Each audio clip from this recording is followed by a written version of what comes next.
You're listening to the Teach Better Talk podcast featuring expert educators eager to share progressive tactics to reach more students. Teach Better Talk is created by teachers and fueled by passion. Let's get started.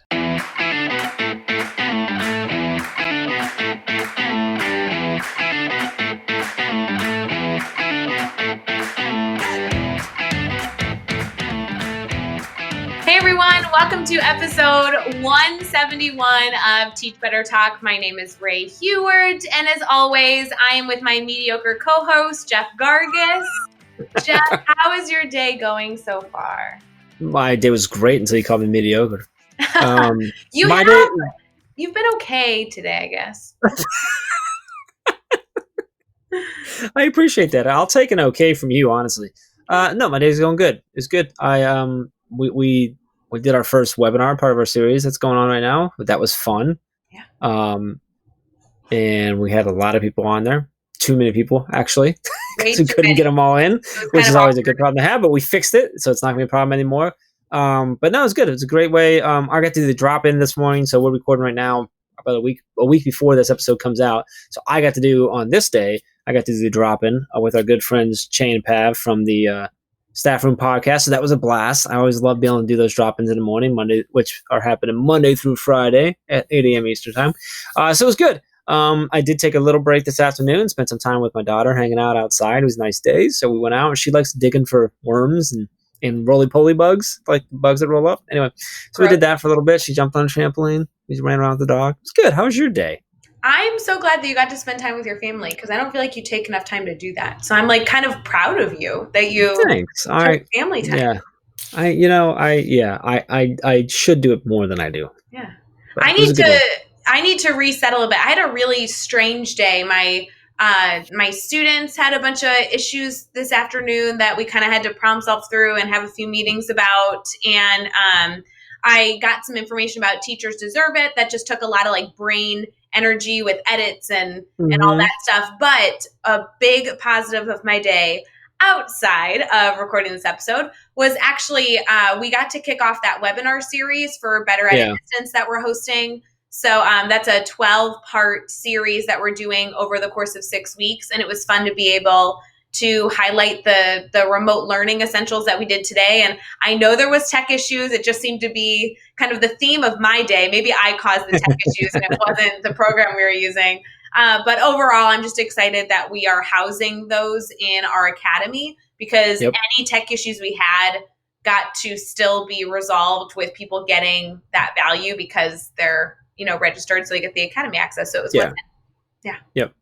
Yeah. So speaking of your students, I think it's been, I don't know if we've talked about this at all since all this changed, but like, how's virtual learning? I mean, we talked about it, but not like you specifically. Like, how's virtual learning going for you? Like, I don't feel like I've even asked you that in all of our conversations. I don't think I've ever asked you that. Like, so That's this is funny. legit. Like me actually asked, like, forget what we talked about doing in the intro here. Like, now I'm interested. I'm like, I'm a jerk. I've never asked Ray how it's going. Like, we're always talking about so many other things, but like, how's virtual learning going for you? Like, how's your life right now? Honestly, it's going okay. And I say okay because I think if you asked me like yesterday, I'd say it's going really well. And today was just a icky day, guys. I knocked you down to okay. I know. I am knocked down. I'm thinking tomorrow I'm going to wake up a little bit earlier than normal and like try and reset my morning. I don't know. Maybe that's a little dramatic, but I feel like my morning kind of kicks off a lot of how my day goes. And today was just a weird one. But anyway, remote learning is going well. Like I mentioned, I got to actually talk about it a little bit in the webinar we did. But I really have a routine down. Like students understand expectations. We're doing something that they're able to check in with me every single day, but they also get their assignments chunked by week. And so it's really conducive. My students have been really advocating for certain things. We've made those things happen. And so I guess, I don't know if our listeners will kind of understand what I mean by this or not, but the learning is going well. Like the structure, the management, all those pieces, totally great, totally fine. I'm really missing my students. And we actually had one of my students' parents passed away today. And we have just had like, it's really hard to not be there for those moments. Do you know what I mean? Like there's just been little things like that. This has obviously been the most extreme, and it was not related to the virus. This was a separate thing. But Yeah. I've had 2 of my students' parents pass away in 2 weeks, and it has just been hard. And it's not hard content-wise, just hard, like, not being able to be with them. You can't console them the same way. You Yes. just can't, right? You know, you can't Yes. just offer a hug. Like, Yes. And I don't know why Yeah. it's very seems very selfish to say like, oh, it's affecting me, but it really is in the inability to be with my students during their difficult times. And I worry that there's so much more of that going on, not necessarily with death, but so much more of just challenging times for students, that in the hallway, like one of my favorite moments of the school day in the morning is catching their, like my students' faces and being able to read exactly how their morning's been. Yep. And I'm realizing more than ever, like, goodness, I'm like really missing that. So that's kind of where I'm at today. It's not a bad day, Yeah. just a weird day, you know? Yeah. Well, yeah. So, all right. Well, I was going to ask you, like, how about the rest of life? But you hit on a lot of stuff there. But, like, how are you handling, staying at home? Because, you're a frequent to, like, coffee shops and I am. getting out to do work and stuff like that. And that's not happening. Like, how are you handling just quarantine altogether? Yeah, no, I mean, I think I'm doing just as well as anybody else. I mean, staying home is only so much fun. Thankfully, I love the work I do, but I stay very busy. So I have had a lot of work for Teach Better I've been working on, a lot of fun projects, including like the webinar series, the daily drop-ins. We have like 3 or 4 more things coming out that we're not telling anybody about yet. So fun little projects on the back end. But actually, Jeff, I know you know about Zion Coffee. This is my favorite coffee shop. And I know. When I have an opportunity, guys, if I have like a few hours, I will commit the time to driving there and working at that coffee shop. They are open for like to-go orders. And so I actually went there on Saturday just to like, I totally it's like a half-hour drive, isn't it? 40-minute drive? 45 minutes. Oh, yeah. I drove there on Saturday and I got my coffee, and they're right on the river. So I went to the river. It was beautiful weather, but oh yeah, I committed an hour and a half of driving for my coffee and river visit. I totally did. I get it. Like, it felt normal.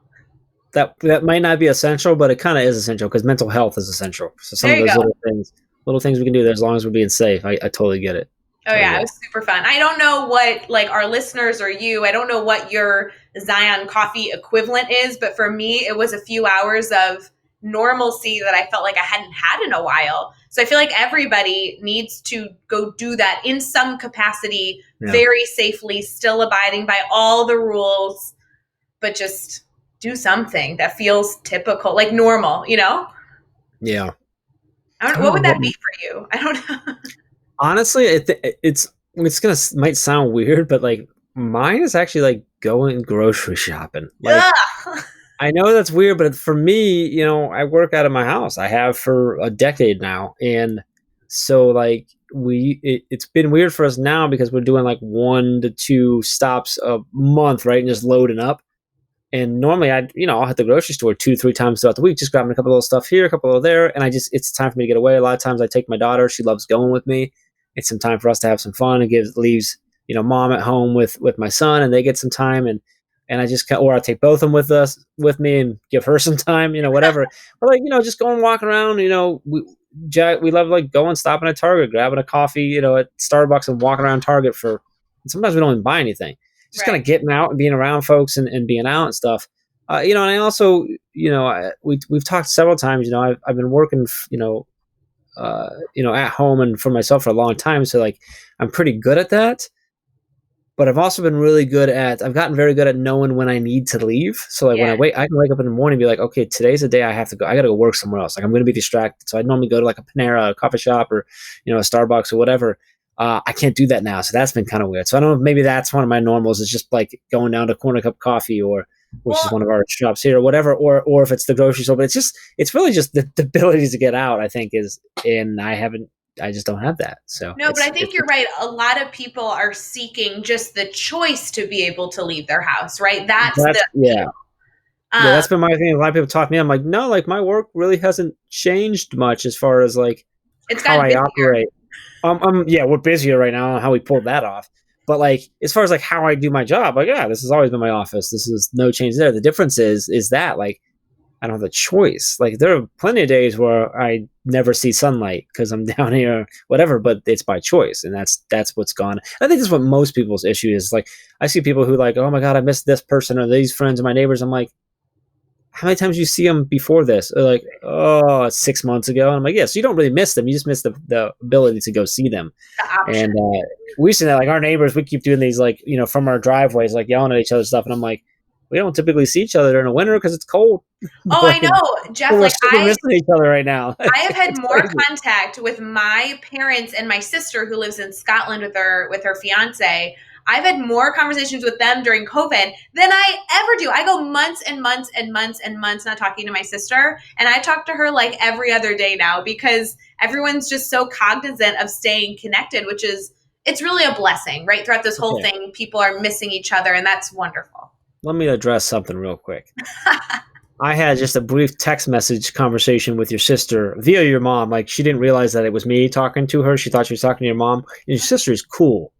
Like you should be talking to her much more often than you are. That's not okay. How do you know my sister? She's in Scotland with Mike. What do you That's what I just said that. Like she was texting your mom. And yes. Oh yeah. And I was telling your mom what to say back, and we were having a good old time. And she was, I could just tell from the response, like, she's cool. Like, you should be talking to her more because maybe you'd be more cool. I don't know. I appreciate that. Yes, this was when we were all together, and it was a mistake that I let you meet my mother. And that was yes, because your mom's like the coolest. But can we give a shout out? My sister and my future brother-in-law did just order #Team Ray shirts, which is really what I thought you were going to go into with this story, is that we are now shipping our #Team Ray shirts to Scotland because we have such great, fans. I may or may not have canceled the order. I'm just saying. Whoops. No, yeah, super cool. Yeah, kind of nice to see him going to Scotland. There was another out of country order. It was just for one of our regular shirts. I can't remember where it was going or who it was. Oh, so it wasn't a Team Jeff shirt? Just checking. It wasn't a Team Jeff shirt. Boy, wow. That did come up on the Daily Drop-In this morning. I did #Team Pav. I think that's the way to go. First you came Team Ray because you're just self-centered like that. Whoa. But then you did Team Pav. And then somebody Team Pav Ray. Yes. Somebody on the webinar today asked why there's no Team Chad, and I think it was Chad who asked. I'm pretty sure it was Chad, and that's why there's no Team Chad. Yes, exactly. I hope you listen to this, Chad. I do we're so far. What do you want? I just want to give, I know we're not doing like a shout out right now for introduction, but I would totally purchase a #Team Dave shirt, Dave Schmitto. I'm all about it today. Let's be real clear. If we did a #Team Dave thing, it would be #Team Schmitto. It would be #Team Schmitto. That's I really think hard to spell. Can we make a shirt on our site? And it's not even a hashtag. It's literally just going to be the word Schmitto across it. That's it. Schmitto. Just sure. I'm pretty sure that's going to happen as soon as we get done. Let's talk about this episode because I don't even know where we're at right now. It was fun catching up with you here on our podcast so everyone else could listen. Yeah. This episode was a fun one. Kathleen Almy is the CEO and founder of Almy Education Consultant. She has got a pretty long career, 20 plus years as math faculty, both in high school and college, quite a bit in college. And now just recently in the last, I think she said the last year and a half or so, transitioned full time. She's been consultant for years and has a very widely used textbook called Math Lit through Pearson. And has done a lot of consulting. She finally went full blast about a year or so ago. She's got a team of consultants that work with her. We really dive into sort of what they're doing now. I love she shared sort of what they typically come across working with teachers, primarily around math, obviously, but then also now what they're working with now with this shift and everything with COVID and coronavirus and some of the new stuff they have going on. She does give us a nice look into a really cool new program that they have coming on, and we're going to have that in the show notes as well for you to grab and get a hold of that. And I think she's a great person. A lot of what you actually say this during the episode, that a lot of the outlook and the way she looks at her consultant, the professional development and the training they do really aligns with a lot of the way that we look at things and the way we think about things. And I think you'll see that or you'll hear that as you're listening through. But a lot of knowledge in this one. So pay attention.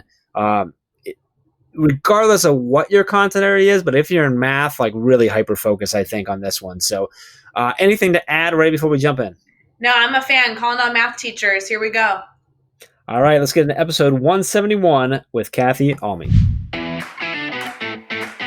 Hey guys, we'll get right back to the episode, but really quick, I want to highlight the webinar series that the Teach Better team is offering over at teachbetter.com/webinar series. And did I mention, y'all, it's free.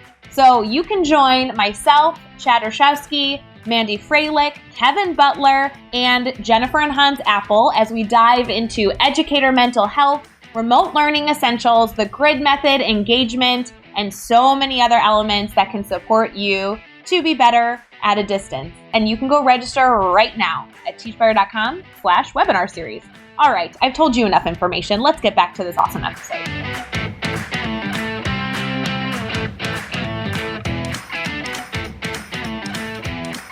All right, we are here and we are chatting with Kathleen Almy. And Kathy, it's great to have you on the podcast. Super excited to get you on here and chat with you, learn a little bit about you, find out what you got going on right now, and just kind of dive into your brain a little bit. But before we get too much into things, I just want to ask you, how you feeling right now? Good, but it's a crazy time to say the least. That's kind of the reaction we get most of is a little bit of a laughter and then, oh, I'm good, but everything going on. So that was pretty accurate. I like it. No, it's how I think we're all feeling. Yeah, I'm better when I'm working. If I just can stay in what I'm doing, and I feel like if I'm working with schools, I'm in a great place. If I actually focus on the news, not so much, but focus on work. Totally understand and agree with you. I know that we've gotten to chat with you a little bit, and I've gotten to follow a lot of the work that you're doing. But for our listeners who may not be connected to you yet, would you mind kind of sharing about what you do in education? So my background was I was a math teacher and a math professor for over 20 years, mostly at the college level, but I also taught high school math some. And last year I went into being a consultant full time. I had done consulting for a decade on the side. I wrote a textbook. I've done all kinds of work nationally with schools to help them improve their programs. But last year I went into it full time. And it's not just me. I have a whole slew of math teachers at the high school and college level that I contract.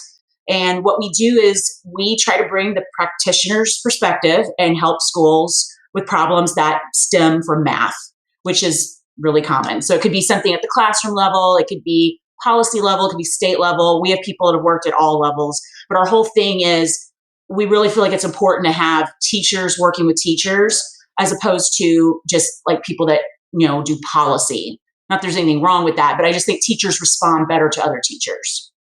I love it. So I'm curious what some of the biggest struggles that you come across with schools that are related to math. Just what are the most common things that you're running into?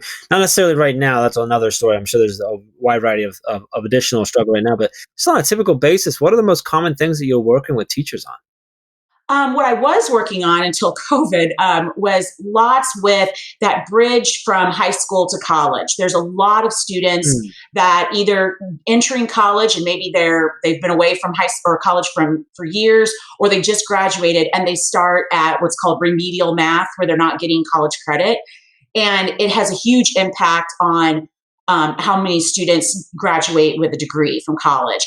And so that's been something I've been working on for over a decade. How could we improve the completion rates for more people graduating from college, but not reduce rigor, not reduce our standards? And so that's what I deal with the most. But honestly, in a day in and day out basis, what that really means is I'm usually mediating conflict between teachers and administrators and high schools and colleges. And it's just a lot of, I think most people are really well-intentioned, but we just don't all want to go about things the same way.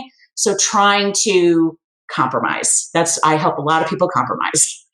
Help them find that middle ground and they understand so we can all work together. Yeah. So then now, obviously things are a little bit different now. How has everything with COVID and coronavirus really impacted how you work? Is a lot of your work typically in person and now it's virtual, or is it kind of both the same, or what are some of the big shifts that's happened now here in these last 2 months? Well, we had our whole calendar laid out for what we were going to do for 2020. Basically, you can wad that up and throw that away. Um, so that's most of that. It's like, okay, hard right turn. We're doing something else. We do a lot of in person. Like I do a lot of face to face professional development. I do consulting virtually and face to face. But I was getting ready to be in my big travel season. The spring and the summer is when I do a lot of in person professional development.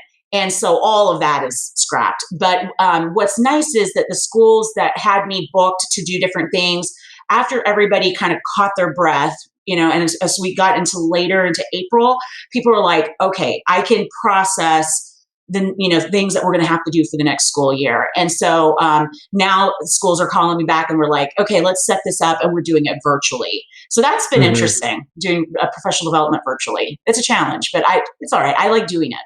Yeah, it's been a shift that I think everyone's had to make. Teachers to students, and those of us that work with teachers now going to getting teachers in that role as well. And it's been a fun learning process. But I think it's good for all of us to be able to be put in that challenging situation and adjust and adapt to it. So absolutely. But I mean, the biggest thing that we had to do is like once we realized, okay, all of what we had originally planned, nice things, but people just like were not in the headspace for the things that we were working on. Like for example, like colleges. Yes, they want a lot of students to pass and complete and graduate. But they were first just like, how are we going to give instruction? They were just like, are we in a building or not? Are we going to be open in the fall or not? People are very much at a survival place right now.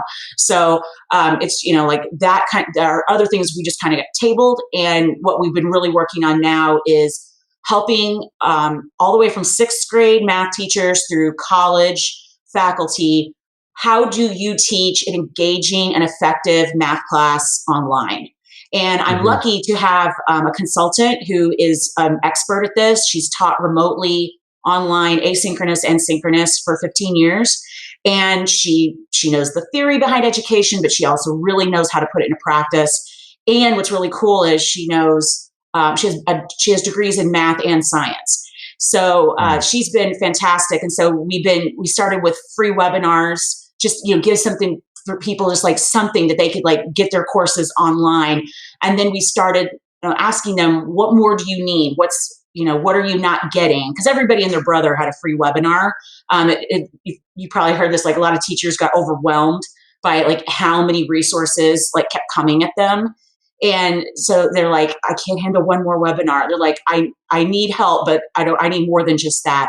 And so we started building a program to help college faculty. And then now we're working on a program for 6th through 12th grade math faculty. But the main thing that we want to do is we give them a full day of live training on all the best practices and let them practice and work with how do you teach math specifically remotely and online. But then we give them 4 weeks of mentorship and we follow up and we basically walk them through the process, and we do live Q&As with them every week for 4 weeks. And then we have like a whole place where they can talk to each other. But the idea is I've always believed that good professional development, it does not happen in a day. It happens over time. And so we wanted to give people that, just that continued help as they start getting into it. And they're like, oh, this Zoom call was terrible. Now what do I do? I wanted them to have somebody they could ask questions and keep going. Love it. And you kind of already touched on this a little bit, but I was going to wait until later to ask, but I want to go into, I'm just going to go into it now. You mentioned just before we hit record that you do have this new program coming up. And when this episode comes out, it's going to be like right when you guys are launching the registration page and everything like that. So can you share more on that, where our listeners can go to access this new program that you guys have been working on, and exactly what they're going to get, and sort of the best process? Like, how do we get that? What do we expect? Awesome. Yes, I'd be happy to tell you. So we asked, schools what are the main things they were worried about, and it was 2 things. Teachers did not feel like they had the preparation to teach online, and they could see their students going backwards. And they were worried about their kids that they're already going to go backwards somewhat, 3 months off in the summer, but then you add all this time in the spring, and for some kids it's 5 to 6 months that they'll go without having what they're used to in terms of face-to-face instruction. And not to say that online instruction can't be great, but they were getting instruction from teachers who, a lot of them felt like first-year teachers. They're just like, I don't know how to do this yet. I'm not an expert at this yet. So we created a program called ONRAMP, which is Online Remote Math Partnership. So nice little acronym to remember it.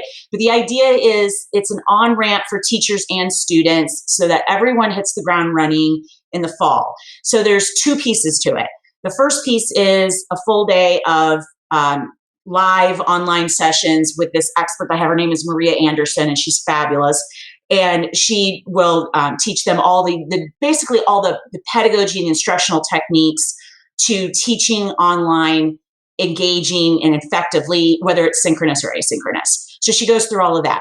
But then what happens is what we want them to do is we're going to give them a curriculum that we have curated and put together that hits like the biggest ideas of a particular course. So we have 6th grade math, 7th grade, 8th grade, all the way up through I think we've got through pre-calculus.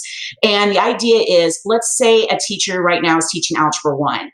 They can sign up for the Algebra 1 curriculum, and they will go through the workshop with Maria, and then they will get access to this curriculum. And what we would ideally want them to do is they round up kids at their own school who are in that grade or in that course that need a little bit more help, so that it's something that they know their kids, they have relationships with their kids, and they know who is struggling and who's not. So they get a class or however many students they want together, and basically they're going to offer them a summer math camp. So this OnRamp will be their summer math camp that will be virtual.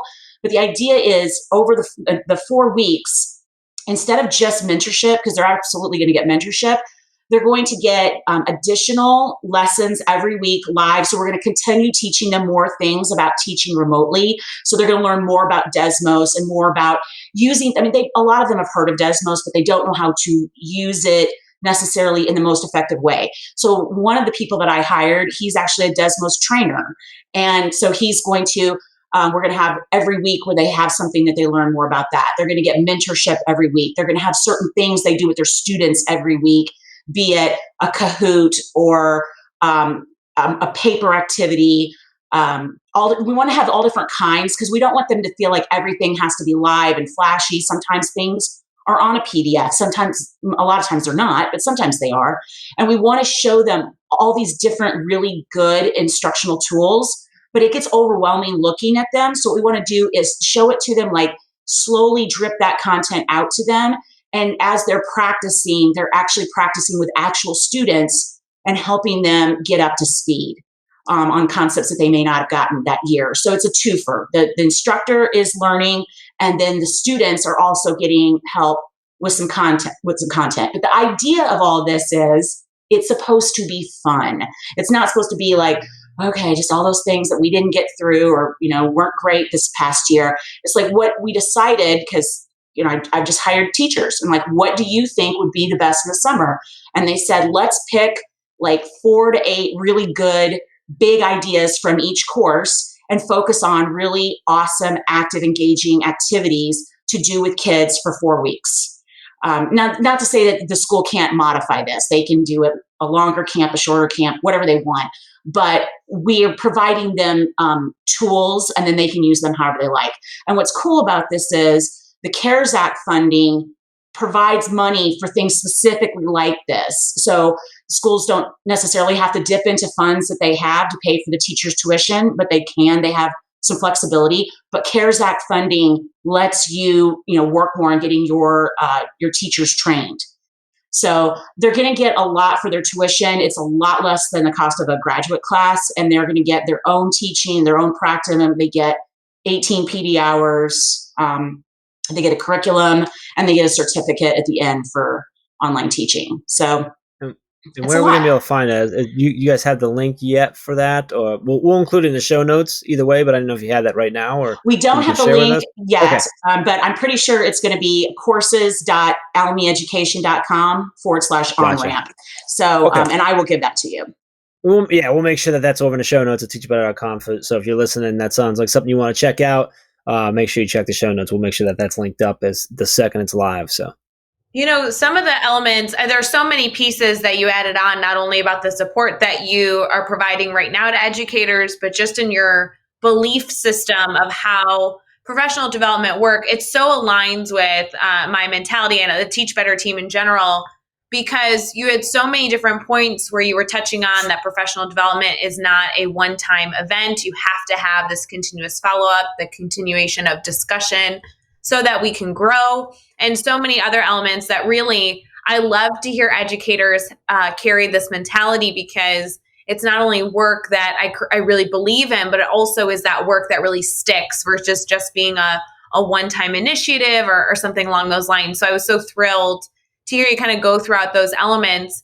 I do want to know, though, with everything you're doing, you've done so much in education, you're continuously building even more support. What's kind of keeping you excited about education right now and everything that you're doing? Well, once I got past the initial shock, like everyone else did, about COVID, because it did absolutely affect my business. We did have a plan for 2020. We were on pace and things were going really well. My business has really been growing and we're getting more exposure. And we have a lot of exposure in Illinois because I led a state level initiative there. But we've been working on our exposure nationally, and it was great. But it just it changed everything, like within just a few days for everyone. So we really had to okay, it seemed at first like a really bad thing. And I got really sad when people say education is never going to be the same. But I've always been about how can we improve it for kids, for teachers, for administrators. I just want students to have as good of experience in math as possible. And I want the teachers to enjoy it too. And I was like, you know what? This is going to give us an opportunity to change more so than we probably ever have than in all of our lifetimes. And I guess one of the things that I saw in this, that I saw a lot of potential, is the initiative that I led in Illinois. We made massive changes. The reason we were able to do it was because we had a law.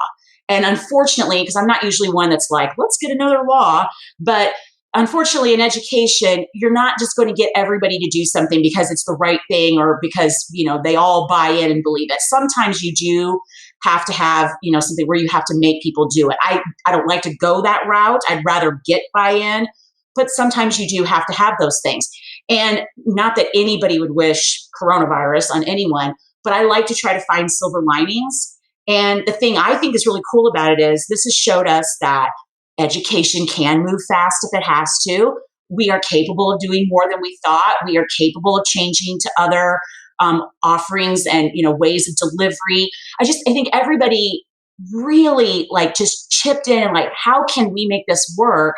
And I think people did a lot more than they ever dreamed possible in such a short period of time, which I thought was awesome. Because I always say that education, we move at a glacial pace to make change. So it was so cool to see boom. I mean, these high schools, everybody, my son's in high school and he's doing PE online. I mean, everybody just moved to remote education, and it's been really hard, but everybody has tried. I think that's what's really cool. So I'm just optimistic because I think one of the cool things is when I work with my consultants, all the people that work for me, we're very much in the mindset of we want this modern quality way of learning math that is not just drill and kill, but it's really about understanding math. You got your skills, but you can use them. You can actually use math in your job or your life.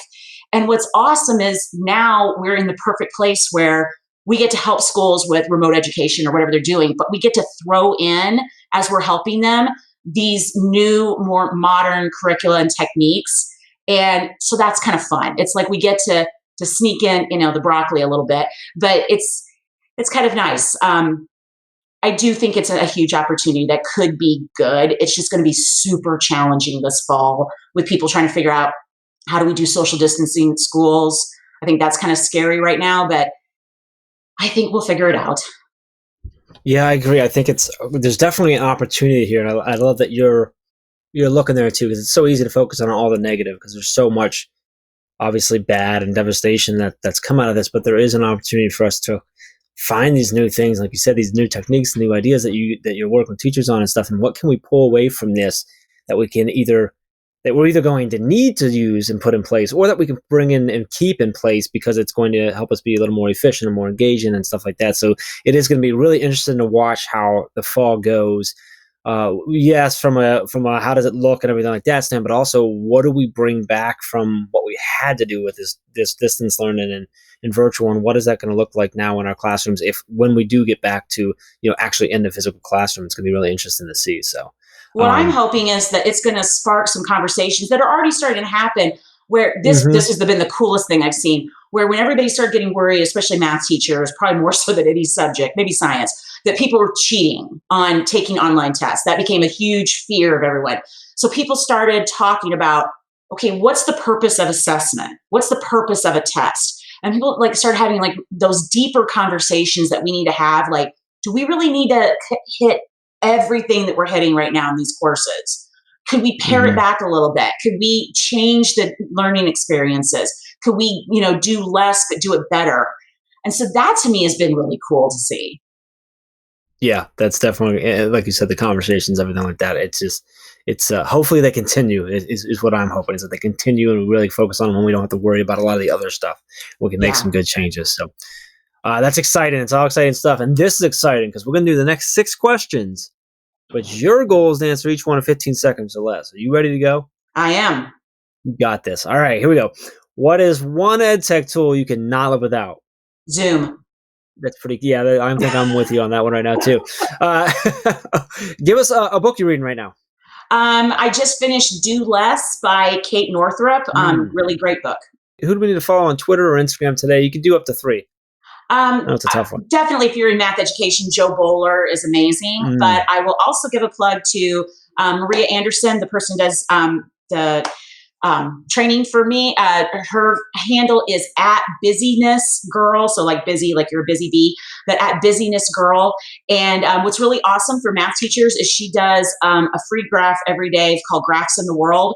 And she gives you a free graph that's real life. And then she asks you questions and you can use it with your students. It's free. It's super cool. I love that handle too. Give us a good YouTube channel or website for educators.